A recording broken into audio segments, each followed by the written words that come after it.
Now the remaining problems are finding the inverse transform. Okay, they are not asking to find out by particular method.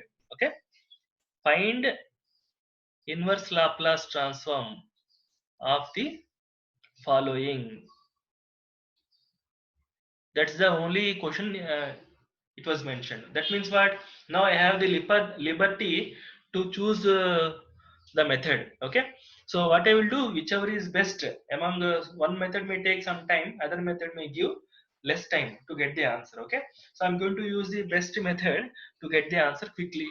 That is going to be the strategy.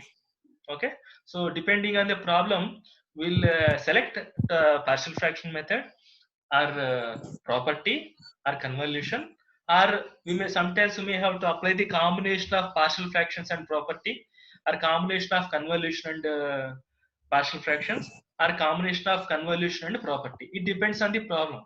Okay, so we cannot say that only this method will work. Sometimes you may have to apply more than one method to find out the inverse transform.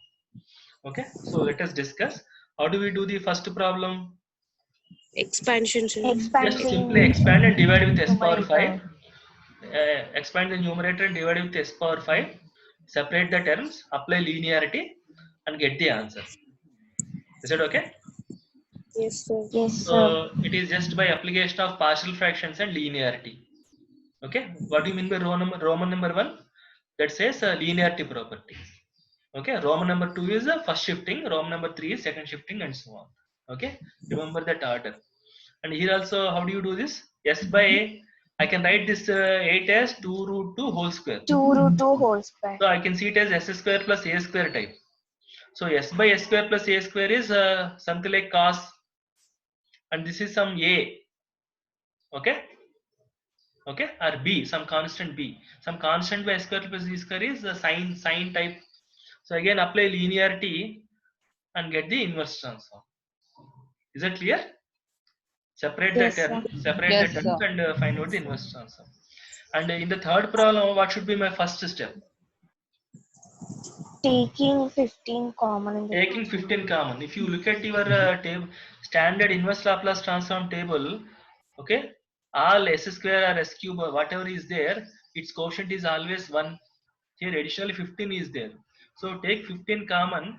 So write it as 4s plus 15 by 15 into s square minus 25 by 15.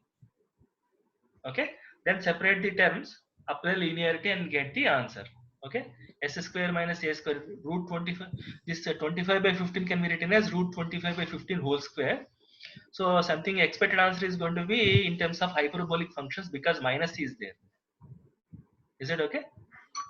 What Yes, about sir. fourth problem? Fourth problem is also just expanding the numerator, dividing with s square, apply linearity property.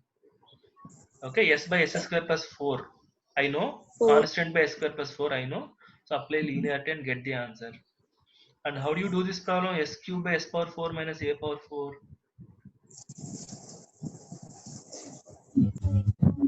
I can write it as s Minus a square square minus a square into into s square plus plus s square plus a square. Right?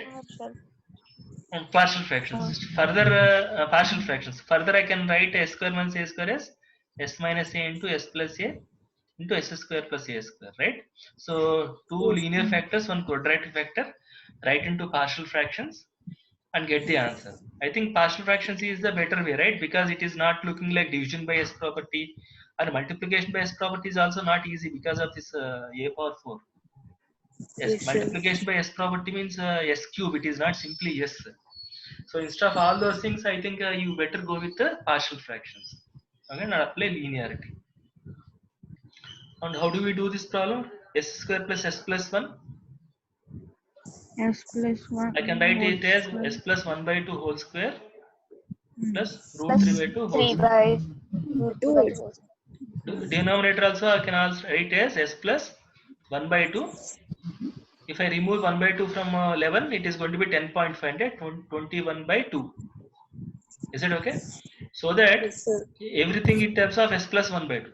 When everything 1 is by in 2. terms of s plus 1 by 2, what I am going to do? First shifting First property. shifting property. First shifting. Apply first shifting property and replace s plus 1 by 2 with the s. First shifting property means you have to multiply with e power minus t by 2. You remember? So Yes, you sir. apply first shifting property initially and write the function in terms of s. Then apply linearity and get the answer. Linearity or partial fractions, whatever it is. So this problem involves application of linearity as well as first shifting property. First shifting property. Okay. Now again it is a eighth problem. All are linear factors. Partial fractions. Simply write find out partial fraction and get the inverse answer. And this is these two are quadratic factors. Okay, write into partial fractions and get the inverse answer.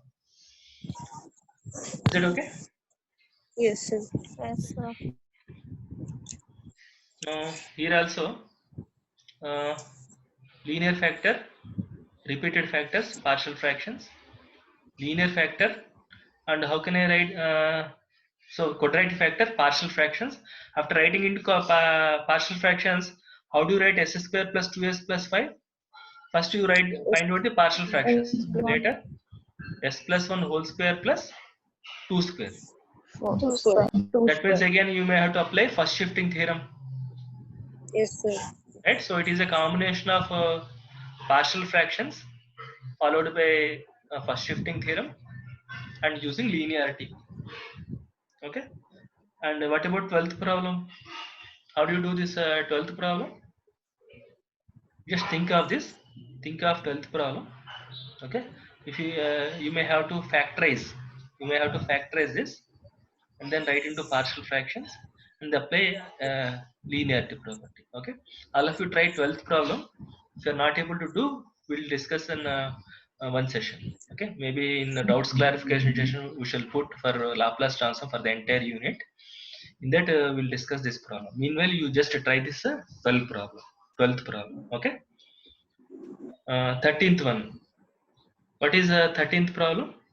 Again how can I write this s plus 1 by s into, I can take s common, right? Yes. S plus 2, s plus 1 by s into s plus 2. That means I can apply linearity. Sorry, I can apply partial fractions. I can apply partial fractions and get the answer. And it is a cubic function. So cubic function means you can write into linear factors, product of linear factors, and write into partial fractions. This is also partial fractions. What is this? A by s plus 2 plus b by s minus 1 plus c by s minus 1 whole square by partial fractions. Is it okay? Now I'm going to stop this session. In the next session, we'll discuss the remaining questions.